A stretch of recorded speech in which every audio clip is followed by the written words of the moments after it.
Good morning, 11th class. We are on our chapter Industrial Revolution and we are towards the few last topics of this chapter. And we have done a major part of it again. We know कि क्या है industrialization, industrial revolution, इसको क्यों ये term दिया हुआ है, क्यों protest movements, मतलब क्यों इस टाइम पे कुछ ऐसा हुआ था विच वॉज वेरी पॉजिटिव, पर कुछ ऐसा नेगेटिव भी हुआ था जो हमने लास्ट क्लासेस में पढ़ा है about the condition of the workers, women, children and negative impacts of industrialization. और हमने ये भी पढ़ा है few important writers जिन्होंने इस टाइम पीरियड के बारे में लिखा था that this time period was really somewhere we can say कि बहुत नेगेटिव था, ठीक है, कुछ सेक्शंस के लिए। और स्पेशली हम बोले जो एनवायरमेंटल कंडीशन और ये सारी चीज भी बहुत ज्यादा क्या हो गई थी, खराब हो गई थी। सो ऑब्वियसली जब इतना नेगेटिव चीज हो रही है तो समवेयर क्या होगा, प्रोटेस्ट मूवमेंट स्टार्ट होगी ही होगी। तो now we will talk about the various protest movements that were seen during this time period. और इसके साथ साथ अपने को एक चीज और समझनी है यहाँ पे कि कुछ और एडेड पॉइंट्स थे जिससे लोगों के अंदर ये मतलब फीलिंग आई कि हाँ अगर प्रोटेस्ट होगा तो कुछ बड़ा चेंज हम ला सकते हैं, ठीक है। So this was what was happening during this time period. So now let us start with today's topic that is protest movements. Now when we start about the protest movement, सबसे पहली बात है कि जब हमने पढ़ा था कि इंडस्ट्रियल रेवोल्यूशन स्टार्ट हुआ था अराउंड 1780s के around and it continue till around 1850s, है ना। So this was the basic time period जो हम देखते हैं when we talk about the industrial revolution. But यही time period if you just recall a bit whatever we have done in our 9th class, तो 1789 में एक और important अपना रेवोल्यूशन हुआ था। कौन सा था? French revolution. अब इसको फ्रेंच रेवोल्यूशन से हम क्यों लिंक कर रहे हैं? एक्चुअली में क्या है, जब ये इंडस्ट्रियलाइजेशन हुआ उसके अराउंड ही फ्रेंच रेवोल्यूशन हो रहा था फ्रांस में। और जब ये रेवोल्यूशन सक्सेसफुल हुआ तो ये ideas of liberty, equality, fraternity जब चारों तरफ इट स्प्रेड, इसके साथ साथ एक क्या पॉजिटिव चीज स्प्रेड हुई थी कि एक अगर मास मूवमेंट हो, कॉमन लोग प्रोटेस्ट करें तो रियली में एक बहुत बड़ा चेंज आ सकता है। जैसे एक डेमोक्रेटिक इंस्टीट्यूशन सेटअप हो गया था फ्रांस में फ्रेंच रेवोल्यूशन के बाद, हमने पढ़ा था पार्लियामेंट्री सिस्टम आ गया था, पहले कॉन्स्टिट्यूशनल मोनार्की थी उसके बाद वो रिपब्लिक भी बन गया था। इसके साथ साथ एक और चीज है कि अगर जो कॉमन लोग हैं वो प्रोटेस्ट करें against something that is very necessary for them, जैसे कि जो उनकी डेली लाइफ की जो एकदम बेसिक नीड्स है उनके प्राइसेस अगर बहुत ज्यादा बढ़ जाए, जैसे ब्रेड का हमने फ्रांस में भी पढ़ा था, ब्रेड मार्च, और उनको बहुत सब्सिस्टेंस क्राइसिस थी, ये भी एक रीजन था फ्रेंच रेवोल्यूशन का। तो अगर ऐसी कोई चीज हो रही हो कि आपका जो नेसेसिटी या बेसिक चीज है उनके भी प्राइस बहुत ज्यादा बढ़ रहे हैं जैसे कि ब्रेड, तब भी अगर आप उससे रिलेटेड प्रोटेस्ट करो तो some change can be brought, ठीक है।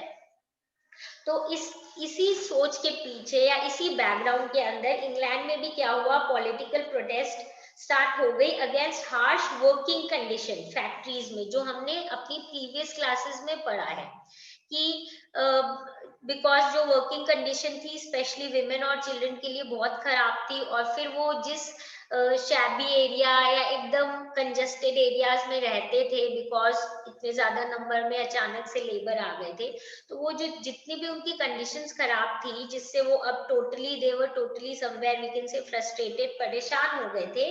सो इससे रिलेटेड उन्होंने क्या किया, प्रोटेस्ट किया against the harsh working condition in factories. And ये प्रोटेस्ट धीरे धीरे बढ़ते रहे और वर्किंग पॉपुलेशन अब जो है एक और चीज की डिमांड कर रही थी, वो कर रही थी राइट टू वोट, कि हमें भी क्या चाहिए, राइट टू वोट चाहिए। तो इनिशियली जैसे हमेशा होता है वैसे ही हुआ, जो गवर्नमेंट है वहां की उन्होंने इस प्रोटेस्ट को पे कैसे रिएक्ट किया, रिप्रेशन से किया, यानी उन लोग को सप्रेस करने की कोशिश की, प्रोटेस्ट को खत्म करने की कोशिश की समवेयर। उस जो प्रोटेस्टर्स हैं उनको चाहे थ्रू फोर्स चाहे थ्रू वायलेंस, बट उनको कोशिश की कि दे कम इन कंट्रोल, ठीक है। बट एक और जो प्रॉब्लम और थी इंग्लैंड जो फेस कर रही थी इस टाइम पे, वो था कि इंग्लैंड, हमें पता है स्टार्टिंग से फ्रांस के साथ है ना बहुत सालों से वॉर में इंगेज है। अराउंड 1792 से 1815 के अराउंड बहुत ज्यादा ये जो इनका वॉर पीरियड था।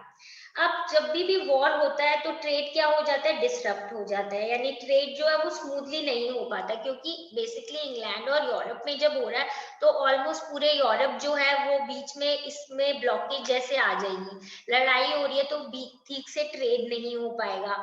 और जब ये सिचुएशन आ जाएगी, ठीक से ट्रेड नहीं हो रहा, तो फैक्ट्रीज जो ट्रेड के आइटम्स प्रोड्यूस करती हैं उनको लॉस होगा, तो वो धीरे धीरे क्या होने लग गया, फैक्ट्रीज जो है वो शट डाउन होने लग गई।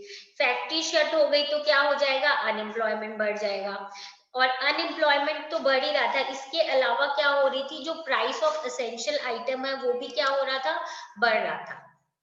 तो जब प्राइस ऑफ एसेंशियल आइटम बढ़ रहा था तो ऑब्वियसली मेन प्रॉब्लम अब वापस किसके पास आ जाएगी, ये जो गरीब लोग थे जिनके पास ना तो अभी अच्छी सी एम्प्लॉयमेंट थी, ना इनके पास कोई अच्छी इनकम थी, इसके अलावा इनकी जो जरूरी नीड्स हैं वो भी क्या होने लग गई, उनको फुलफिल करना भी इनके लिए थोड़ा सा मुश्किल होने लग गया।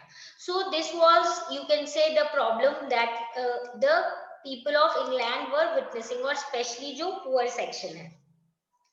अब फिर जब ऐसी सिचुएशन है तो प्रोटेस्ट क्या है, बढ़ता रहेगा।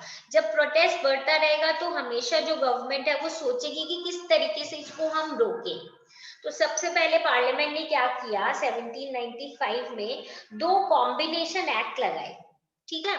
नाउ जो कॉम्बिनेशन एक्ट है बेसिकली उसमें क्या क्या इन्होंने बोला कि इलीगल है, दो चीजों को इलीगल बोल दिया। एक तो इन्होंने बोला सबसे पहले कि इलीगल है अगर आप स्पीच के थ्रू या आप मतलब राइटिंग के थ्रू अगर जो किंग है या कॉन्स्टिट्यूशन ऑफ गवर्नमेंट है उसके अगेंस्ट कुछ बात बोल रहे हो, इंसाइट कर रहे हो, मतलब समवेयर उनको भड़का रहे हो, कुछ ऐसी चीजें अगर आप बोल रहे हो तो वो क्या है, वो इलीगल है, आपको उसके लिए पनिश किया जाएगा। ठीक है। नेक्स्ट उन्होंने क्या किया कि पब्लिक मीटिंग अनऑथराइज जो है, कोई भी आप पब्लिक मीटिंग नहीं कर सकते हो जिसमें मेंबर्स 50 से ज्यादा हो। सो यू अंडरस्टैंड क्या होगा अगर ज्यादा लोग मिलके बात करेंगे, ज्यादा लोग किसी चीज से रिलेटेड डिस्कस करेंगे तो हो सकता है वो उस चीज के अगेंस्ट प्रोटेस्ट करने लग जाए। तो इसीलिए उन्होंने मीटिंग्स जो हैं उनको क्या कर दिया, इनको भी इलीगल कर दिया, बैन कर दिया। बट क्या ये करने से कभी हमने देखा हिस्ट्री में प्रोटेस्ट रुकी है, नहीं। तो ऑब्वियसली इस टाइम भी प्रोटेस्ट जो है वो कंटिन्यू हो रही थी against old corruption. Old corruption मतलब जो प्रिविलेजेस पहले के राजा और पार्लियामेंट और नोबेलिटी और इन लोगों के पास थी, उनके अगेंस्ट प्रोटेस्ट चलता रहा। ठीक है। बट जो मेंबर्स ऑफ पार्लियामेंट थे वो जो ज्यादातर rich section of the society होते हैं, जैसे कि लैंड ओनर्स, मैन्युफैक्चरर्स और प्रोफेशनल्स, वो लोग जो है हमेशा इस चीज के अगेंस्ट थे। जो वर्कर क्लास क्या डिमांड कर रहे थे, हमें क्या चाहिए, वर्कर क्लास डिमांड कर रहे थे ना हमें राइट टू वोट चाहिए। सो ये अगेंस्ट बोल रहे थे कि we are not willing to give the right to vote to the poor section, यानी पार्लियामेंट जो है it was not in favour of the demand that was done by the so called poor section या जो working class है, because they did not wanted to give the right to vote। और इसी के लिए ही इन्हीं चीजों के अगेंस्ट जो ये लोग प्रोटेस्ट कर रहे थे, इनको भी ये लोग क्या चाहते थे कि ये चीजें समवेयर जो है डाई ऑफ हो जाए। अब क्या हुआ कि they were never ready to give them right to vote. Instead ये लोग जो है इन्होंने तो कॉर्न लॉ को भी सपोर्ट किया था। कॉर्न लॉ क्या था, if you remember again in 10th class we had a mention of it, जिसमें हमने बोला था कि बेसिकली जो गवर्नमेंट है, ब्रिटेन की गवर्नमेंट, उन्होंने बाहर से इंपोर्ट इस चीज का, चीप फूड आइटम्स का बंद कर दिया था। ठीक है। वो बोल रहे थे अंटिल जो हमारा ब्रिटेन है उनके जो प्राइस है वो एक लेवल तक जब तक नहीं पहुंच जाए तब तक हम चाहते हैं कि बाहर का जो आइटम है, फूड आइटम, वो ब्रिटेन में ना आए। बट इससे एक्चुअली में नुकसान किसको हो रहा था, मेनली पुअर सेक्शन को हो रहा था, क्योंकि जो ब्रिटेन में फूड आइटम्स थे हमने पढ़ा उनके प्राइस कंपैरेटिवली हायर थे, तो ऑब्वियसली वो लोग उसको अफोर्ड नहीं कर पा रहे थे। तो अब कॉर्न लॉस को सपोर्ट किया जा रहा था ताकि इंपोर्ट ऑफ चीपर गुड ना हो जाए। अब एक तो ये कंटिन्यूअस याद देखो कि सिचुएशन हो रही है, एक तो ऑलरेडी लोग परेशान है, वर्कर सेक्शन वो प्रोटेस्ट कर रहे हैं, उस प्रोटेस्ट को रोकने के लिए जो गवर्नमेंट है वो और डिप्रेशन कर रही है, फिर भी लोग प्रोटेस्ट कर रहे हैं, बीच में और इकोनॉमिक प्रॉब्लम्स आ रही हैं, तो एक कंटिन्यूएशन में इतनी सारी चीजें चल रही है, ठीक है। अब क्या हुआ कि वर्कर्स जो हैं उन्होंने अब बेसिकली बहुत सारे वर्कर्स थे टाउन्स में, फैक्ट्रीज में, तो ये लोग अब बिकॉज एक समवेयर ऐसा लग रहा था कि इनकी सैचुरेशन पॉइंट हो गया, बहुत ज्यादा ही इनके साथ क्या हो रहा है, मतलब समवेयर बैड हम बोलेंगे ट्रीटमेंट, या इनके बेसिक राइट्स इनको मिल नहीं पा रहे हैं, बहुत सारी प्रॉब्लम हो रही है। तो अब ये लोग क्या करने लग गए थे, एक्सप्रेस करने लग गए थे अपना एंगर, अब इनको गुस्सा आ रहा था, बहुत ज्यादा फ्रस्ट्रेटेड थे, इसीलिए ये प्रोटेस्ट जो है बहुत ज्यादा करने लग गए थे। प्रोटेस्ट जो है इनका बेसिकली यही था कि जैसे हमने फ्रांस वाले रेवोल्यूशन के टाइम भी पढ़ा था, bread March, if you all remember, तो यानी बेसिकली ये लोग जो यहाँ पे प्रोटेस्ट कर रहे हैं उसमें जो बेसिक नीड्स है उससे रिलेटेड कर रहे हैं, तो यहाँ पे ब्रेड या फूड राइट्स थी, राइट्स मतलब क्या होता है, लड़ाई दंगे उस टाइप से, तो प्रोटेस्ट करने लग गए थे through out the country from 1790s onwards, ठीक है। ब्रेड हमें पता है, ब्रेड इज बेसिकली क्या है, स्टेपल आइटम है, कहाँ का, ऑब्वियसली ब्रिटेन का और यूरोपियन एरियाज का, जो पुअर लोग हैं उनके लिए स्पेशली ये इंपॉर्टेंट था, ये उनकी स्टेपल डाइट थी, और इसका प्राइस कितना होता है इससे पता चलता था कि जो ये पुअर सेक्शन है इनका स्टैंडर्ड ऑफ लिविंग कैसा है, अगर इनको अच्छे प्राइस में मिल जाती है ब्रेड तो ऑब्वियसली इनकी लाइफ कंपैरेटिवली अच्छी होगी, क्योंकि एटलीस्ट फूड आइटम जो जरूरी है वो तो इनके पास अवेलेबल होगा। तो इसीलिए ब्रेड जो एक स्टेपल आइटम थी डाइट ऑफ पुअर का, उसके प्राइस से पता चलता था कि लोगों का लिविंग स्टैंडर्ड क्या है, ठीक है।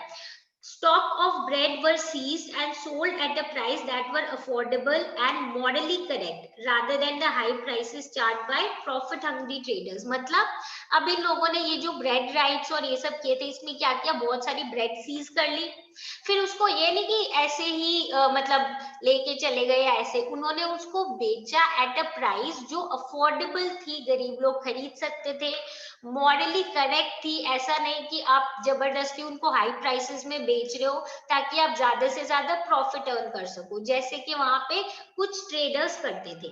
तो ऐसे जो राइट्स है ये बहुत फ्रीक्वेंट हो गए थे, बेसिकली जो वॉर, जब ब्रिटेन में वॉर चल रही थी उसका जो वर्स्ट ईयर था 1795 उसके अराउंड, एंड 1840s तक ये क्या होता रहा, कंटिन्यू होता रहा। That means we see that people were now trying to protest and now trying to bring changes in the way things are being done in Europe, basically England. तो मतलब जो ये प्रॉफिट हंग्री ट्रेडर्स थे जो high prices में bread वगैरह बेचते थे, इनको क्या करने के लिए, इनको मतलब कंट्रोल में करने के लिए ब्रेड्स को सीज करके फिर इनको अफोर्डेबल प्राइस में बेच रहे थे, ठीक है।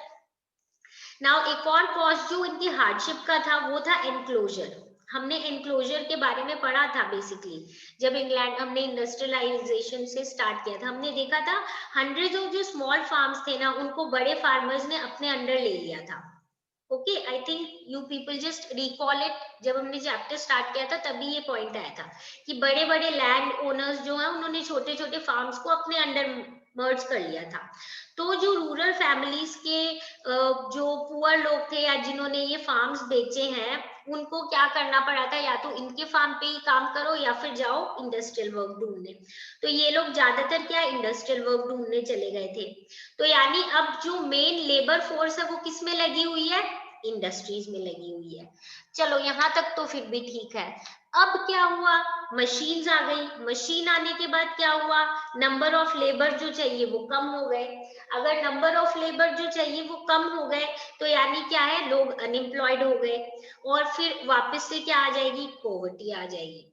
तो ये जो सेक्शन है ये अब और प्रॉब्लम में आ गया था। तो इन लोगों को गुस्सा अब किस चीज पे आ रहा था, मशीन्स पे, कि ये मशीन आ गई ना इसीलिए हमारा काम छूट गया। तो ये लोग क्या करने लगे, थाउजेंड्स ऑफ हैंडलूम वीवर्स जब काम वगैरह से इनको निकाल दिया गया, क्योंकि ऑब्वियसली जो लेबर है उनका काम कंपैरेटिवली क्या होता है, बहुत स्लो होता है एज कंपेयर टू मशीन। तो जो वीवर्स है they somehow blamed the machines for it, we will see in the later part कि वो मशीन्स वगैरह को डिस्ट्रॉय करने लग गए थे। बट उससे पहले अराउंड 1790s में इन्होंने क्या किया था, इन्होंने डिमांड की थी कि हमें एक चाहिए लीगल मिनिमम वेज, कि हमें कम से कम इतनी वेज तो मिले for the work that we are doing, ठीक है, जो कि पार्लियामेंट ने मना कर दिया। तो फिर इन लोगों ने क्या किया, ये लोग स्ट्राइक पे चले गए कि हम काम नहीं करेंगे। तो इनको जबरदस्ती फोर्सफुली वहां से क्या कर दिया गया था, हटा दिया गया था। सो यू अंडरस्टैंड कि क्या हुआ, पहले तो अपने गांव से एनक्लोजर्स के कारण ये लोग शहर में आ गए for working in industry. Industry में काम कर रहे थे, इंडस्ट्री में अब काम धीरे धीरे कम हो गया। क्यों कम हो गया, क्योंकि अब मशीन्स आ गई थी। तो मशीन्स आ गई, तो कम काम, ऊपर से वेजेस भी कम हो गए। तो इन्होंने बोला हमें कम से कम लीगल मिनिमम वेज इतनी तो चाहिए ही चाहिए। अब जब पार्लियामेंट ने ये मना कर दिया तो, और इनको फोर्सफुली वहां से हटा दिया, तब इन्होंने क्या किया, जैसे एक जगह है लैंडशायर, वहां की जो कॉटन वीवर्स है उन्होंने as I said power loom जो उनको डिस्ट्रॉय करना शुरू कर दिया। क्योंकि ये सोचते हैं ये पावर लूम्स, ये मशीन ही है, जिसके कारण क्या हुआ, हमारा काम भी छूट गया और वेजेस भी हमारी ऑलरेडी ऐसी है। तो बेसिकली यहाँ पे बहुत ज्यादा ये लोग अगेंस्ट थे जो इंट्रोडक्शन ऑफ मशीनरी आई है उससे। स्पेशली हम देखें बहुत ज्यादा रेजिस्टेंस एक और जगह था जो वुलन निटिंग इंडस्ट्री है वहां पे, स्पेशली नॉटिंघम में। तो इसके अलावा प्रोटेस्ट बहुत सारी जगह पे हुए थे, जैसे डर्बीशायर, लेस्टेरशायर, मतलब ये बहुत सारी ऐसी जगह थी जहां पे प्रोटेस्ट हो रहा था। और ये लोग समवेयर क्या कर रहे थे, जो मशीन्स है, जो पावर लूम्स है, उनको डिस्ट्रॉय कर रहे थे, ठीक है। जैसे आई सेड नॉटिंघम में, डर्बीशायर में, इन सारी जगह पे। अब एक और सिर्फ इनमें ही नहीं, और कहाँ कहाँ प्रोटेस्ट होते हैं वो भी अपने देखते हैं, ठीक है। तो हम ये देखेंगे कि एक जगह थी यॉर्कशायर, ठीक है, वहां पे शेयरिंग फ्रेम्स बने थे। शेयरिंग फ्रेम्स क्या है, जो ट्रेडिशनली शीप जो है उसको शेयर करते थे। शेयर मतलब उसके जो वुल होता है उसको निकालना, ठीक है। तो उसके लिए भी एक शेयरिंग फ्रेम बन गए थे। तो यॉर्कशायर में क्या किया था, क्रॉपर्स जो है उन्होंने उसको डिस्ट्रॉय कर दिया कि भाई ऑब्वियसली हमारा काम कम हो रहा है इसलिए। फिर 1830 में वापस से राइट्स हुए। फार्म लेबरर्स जो है दे, उनको लगा कि थ्रेशिंग मशीन्स जो है वो भी उनके काम को क्या कर रही है, उनसे ले रही है। थ्रेशिंग मशीन क्या होती है, जिसमें क्या किया जाता है, ग्रेन को सेपरेट किया जाता है फ्रॉम दी हस्क। हमें पता है ना, ग्रेन्स में ज्यादातर साथ में उसके हस्क होता है। तो उस हस्क को और ग्रेन को अलग अलग करना जो है वो पहले ह्यूमन बींग्स करते थे, ये जो लेबर है ये करते थे। पर थ्रेशिंग मशीन आने के बाद इनका काम छूटने लग गया, तो अगेन इन लोगों ने इसको भी डिस्ट्रॉय करना शुरू कर दिया था। तो राइटर्स जो है, मतलब ये जो दंगा और ये सब कर रहे थे प्रोटेस्ट, इन लोगों ने बहुत मशीन्स को बहुत बुरी तरीके से तोड़ा फोड़ा। एंड समवेयर जो है it became very very at a large scale thing that was happening. अब क्या हुआ, 9 of these were hanged and 450 were sent to Australia as convicts। तो गवर्नमेंट अब चुप तो नहीं रहेगी ना इतने दिन जब ये प्रोटेस्ट वगैरह कर रहे हैं। तो जो मेन आगे आगे थे, 9 मेन इनके लीडर्स थे, उनको तो हैंग कर दिया था और 450 को ऑस्ट्रेलिया भेज दिया था एज बीइंग कि इन्होंने ऐसा प्रोटेस्ट किया है, ऐसा मूवमेंट किया है, somewhat they have done a kind of crime, इसलिए उनको दे वर सेंट टू ऑस्ट्रेलिया, ठीक है। अब हम देखेंगे एक मूवमेंट स्टार्ट हुआ था जिसको हम बोलते हैं लुडिज्म, ठीक है। अब ये क्या है, एक जनरल थे जिनका नाम था नेड लड। ये जो है इन्होंने प्रोटेस्ट का, हम बोलेंगे पहले के कंपैरिजन में थोड़ा और उस चीज को आगे बढ़ाया। कैसे आगे बढ़ाया, ये जो है ये सिर्फ यही नहीं बोल रहे थे कि, मतलब जो अभी तक हमने देखा मेनली क्या कर रहे थे, अभी पिछले जो हमने जस्ट बिफोर दिस जो हम बात कर रहे थे कि लोग क्या करने लगे, मशीन को डिस्ट्रॉय कर रहे हैं। तो वो इस चीज से ऊपर थे, उन्होंने मतलब एक दूसरी चीज बताई कि रियल रीजन क्या है, हमें किस चीज की डिमांड करनी चाहिए। मशीन्स को डिस्ट्रॉय करने से कुछ नहीं होगा, व्हाट डू वी नीड, वो हमें डिमांड करनी चाहिए। तो इसके जो पार्टिसिपेंट्स थे इस मूवमेंट के, उन्होंने बोला एक तो हमें मिनिमम वेज चाहिए, कि कम से कम हमारी वेज इतनी होनी चाहिए। जो लेबर ऑफ विमेन और चिल्ड्रन है, जो मेन प्रॉब्लमेटिक सिचुएशन थी, उसको हमें कंट्रोल करना है, लिमिट करना है कि कितना काम उनसे करवा रहे हो, किस एज तक के बच्चों से काम करवा रहे हो, कितने आवर्स का काम करा रहे हो, कैसे कंडीशंस में काम करा रहे हो, इन सब का हमें ध्यान रखना है। और इसके अलावा एक और मेन चीज जो मांग रहे थे, ये जो जिन लोगों की जॉब छूट रही थी वो क्या कर रहे थे, मशीन डिस्ट्रॉय कर रहे थे।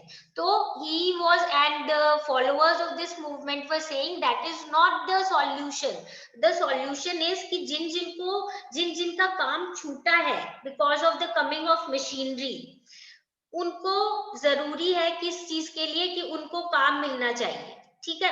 And right to form trade unions, जो उन्होंने पहले बीच में बोल दिया था गवर्नमेंट ने कि 50% से ज्यादा की पब्लिक मीटिंग भी नहीं कर सकते हो आप, वो चीजें हटाओ, हमें ट्रेड यूनियन बनाने का राइट होना चाहिए ताकि हमारी जो प्रॉब्लम्स है हम वो आगे रख सकें। yes or no? So that we are able to put forward our problems and certain solutions can be taken out of it, है ना। so अब इन्होंने मेन चीज, दैट इज व्हाई वी से, जब हमने बोला कि इनका जो मूवमेंट है was comparatively you can say more, हम बोलेंगे फोकस्ड या मतलब फार साइटेडनेस या मेन जो प्रॉब्लम थी उससे रिलेटेड ये बात कर रहे थे। एक तो कि मिनिमम वेज होनी चाहिए, दूसरा है control over labour of women and children होना चाहिए, वर्क चाहिए उन लोगों के लिए जिनका काम छूट गया है, और हमें राइट होना चाहिए टू फॉर्म ट्रेड यूनियंस। तो बेसिकली ये जो जनरल नेड लाड ने शुरू की थी लुडिज्म, ये बेसिकली बहुत प्रोटेस्ट जो है it was better as compared to earlier one and focusing on the main problems, ठीक है। अब क्या हुआ कि हम देखेंगे कि during the early years of industrialisation जो वर्किंग पॉपुलेशन थी ना तो उनके पास वोटिंग राइट्स थे, ना उनके पास कोई तरीका था जिससे कि वो उनके अगेंस्ट जो भी गलत चीजें हो रही है या जो उनकी खराब सिचुएशन है उससे रिलेटेड वो अपनी जो ग्रीवियंसेस हैं, जो उनका जो भी प्रॉब्लम्स है उससे रिलेटेड गुस्सा है वो कैसे एक्सप्रेस करें।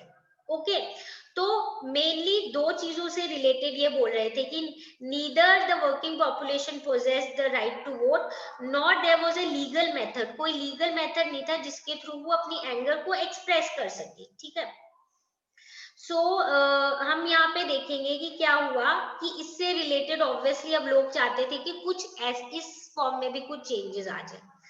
अगस्त 1819 में 80,000 पीपल एक जगह पे पीसफुली इकट्ठे हुए थे, कहाँ पे, सेंट पीटर्स फील्ड में, ठीक है, मैनचेस्टर में। यहाँ पे ये लोग यही बोल रहे थे कि हमें क्या चाहिए, हमें चाहिए कुछ, हमें भी डेमोक्रेटिक राइट्स जैसे चाहिए, हमें पॉलिटिकल ऑर्गेनाइजेशन फॉर्म करने का राइट चाहिए, हमें पब्लिक मीटिंग का राइट चाहिए, हमें फ्रीडम ऑफ प्रेस का राइट चाहिए, ठीक है।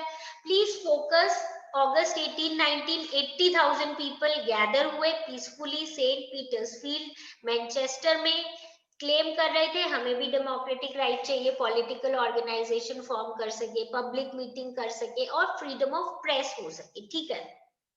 बट इनको सप्रेस किया गया ब्रूटली, जिस तरीके से, बुरी तरीके से इनको सप्रेस किया गया था उसको हम बोलते हैं पीटरलू मैसेकर। पीटरलू क्यों बोलते हैं, बेसिकली जब जैसे नेपोलियन, जब हमें पता है ना वाटरलू पे हारा था तो उससे थोड़ा राइम करते हुए, ठीक है। Peterloo massacre and the rights they demanded were denied by 6 acts passed by parliament in the same year. अब इससे ये मैसेकर से याद रखना, we also in India had something of this sort, जो जलियांवाला मैसेकर था, है ना, वैसा ही कुछ इन्होंने किया था, वेयर ये जो पीसफुली लोग आए थे डिस्कस करने डेमोक्रेटिक राइट से रिलेटेड, उनको ब्रूटली, बहुत बुरी तरीके से, वायलेंटली, बहुत हम बोलेंगे क्रुएलिटी के साथ क्या किया था, उनको सप्रेस कर दिया गया था। और उसके बाद जो वो राइट्स डिमांड कर रहे थे वो टोटली उनको मना कर दिया गया। 6 एक्ट्स किए थे, 6 एक्ट्स में डायरेक्टली इनडायरेक्टली सारे इनके जितने भी राइट्स की डिमांड कर रहे थे उसको उन लोगों ने मना कर दिया उसी ईयर में, कौन से, यानी 1819 इटसेल्फ में। तो ऑब्वियसली सिर्फ ये नहीं बल्कि रिस्ट्रिक्शंस और हो गई थी पॉलिटिकल एक्टिविटी के अगेंस्ट। और ये जो रिस्ट्रिक्शंस हुई थी ये हमें पहले से पता है, जो कॉम्बिनेशन एक्ट में इंट्रोड्यूस हुई थी ना 1795 में, जो हमने पढ़ा था कि एक तो ये था कि लोग जो है कुछ बोल नहीं सकते against the king and the constitution, वो, और भाई 50 मेंबर्स से ज्यादा जो वो इकट्ठे नहीं हो सकते हैं। तो ये जो रिस्ट्रिक्शंस है पॉलिटिकल एक्टिविटी पे, जो टू कॉम्बिनेशन एक्ट में 1795 में इंट्रोड्यूस हुई थी, इसको और एक्सटेंड कर दिया। बट ठीक है, क्योंकि इतना ज्यादा प्रोटेस्ट हुआ तो इनको लगा कि थोड़ा बहुत तो हमें चेंजेस लाने ही पड़ेंगे, ठीक है। तो थोड़े बहुत गेन्स थे, थोड़े बहुत चेंजेस थे। वो क्या था, पीटरलू के बाद अब था कि इन्होंने बोला कि एक हाउस ऑफ कॉमन्स होना चाहिए थोड़ा, जिसमें रिप्रेजेंटेशन भी होनी चाहिए, यानी इनके कोई लोग होने चाहिए जो इनको रिप्रेजेंट कर रहे हैं, ताकि मतलब एक तरीके से एक लीगल या रिकॉग्नाइज पॉलिटिकल ऑर्गेनाइजेशन हो जाए, ठीक है। एंड फिर इससे हम बोलेंगे कि जो कॉम्बिनेशन एक्ट है उसको समवेयर रिपील कर दिया गया था बाय 1824 एंड 25, ठीक है। यानी जो कॉम्बिनेशन एक्ट है उसको समवेयर हटा दिया गया था, ठीक है, इन 1824 एंड 1825 के अराउंड, यानी थोड़े से जो गेन्स है वो हो गए थे। तो with this we actually are able to complete our topic on protest movements, and अब हम in our next class what will we will do two topics. One of them is very small. उसमें क्या है कि ये जब हम बात करें ऐसे तो continuation में होना चाहिए, but because the time is just about to be अपनी क्लास का टाइम ओवर होने वाला है, इसलिए हम ये पढ़ेंगे जब इतना प्रोटेस्ट हुआ है तो इससे रिलेटेड क्या होगा। ऑब्वियसली कुछ ना कुछ रिफॉर्म तो होंगे ही। तो बेसिकली हम देखेंगे कि कुछ रिफॉर्म्स हुए थे relating to the condition of the workers, और ये जो जितने भी ये लॉज बनेंगे जनरली हम देखेंगे कि these laws are somewhere bringing certain change, at least initially एक बार तो सिर्फ लॉ बनेंगे, उसके बाद वो नहीं होंगे, मतलब इम्प्लीमेंट जैसे नहीं होंगे या फॉलो नहीं हो रहे होंगे, ठीक है। उसके बाद हम देखेंगे कि स्लोली एंड ग्रेजुअली पहले तो टेक्सटाइल वाले में होंगे, और उसके बाद क्या होगा कि जो बाकी इंडस्ट्रीज है उनमें भी कुछ लॉस बनेंगे, जिससे थोड़ी बहुत इम्प्रूवमेंट आ जाएगी। किसमें इम्प्रूवमेंट आ जाएगी? In the way these workers use, ठीक है। सो बेसिकली इससे अपना प्रोटेस्ट मूवमेंट कंप्लीट हो गया, and in our next class we will do the two topics, एक तो रिफॉर्म्स और सेकंड है लास्ट टॉपिक होगा अपना डिबेट इंडस्ट्रियल रेवोल्यूशन, क्योंकि कुछ लोग बोल रहे हैं कि नहीं इंडस्ट्रियल रेवोल्यूशन जो है इसको ये टर्म इस टाइम पीरियड को इंडस्ट्रियल रेवोल्यूशन नहीं बोलना चाहिए, ठीक है।